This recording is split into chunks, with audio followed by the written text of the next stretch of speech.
Edhe sot e pam veprimin e radhës, absurditetin e radhës të partive opozitare në kuvend, cilat nuk morën fare pjesë në votim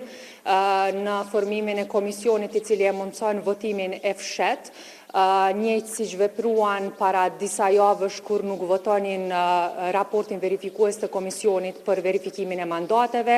që bllokoi për disa seanca me radhë procesin e ecjes tutje, njëjtë bën dhe sot, pra njëjtë siç kanë bërë dhe për shumë seanca radhazi duke vazhduar bllokadën e konstituimit të kuvendit, ndërkohë që e kemi parë që vazhdimisht I kanë arsyetimet e njëjta, por ne siç kemi qenë në fillim jemi dhe sot të gatshëm që t'i përgjigjemi kërkesës për votim duke votuar pro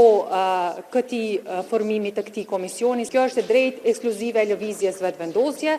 dhe sigurisht ne nuk mund të funksionojmë me këto lloj kërkesash të partive opozitare, sepse të njëjtat më pastaj në procesin e radhës do t'i propozojnë kandidatët e tyre për nënkryetar, për cilët edhe ne mund t'i kemi dilemat e tona, por s'do të bllokohemi sepse do t'i respektojmë si kandidatë të propozuar nga subjektet e tyre politike. Pra, unë nuk mendoj që është problemi tek emri cilin po e propozon lëvizja vetëvendosje, unë mendoj që kjo është vetëm një arsye për cilën,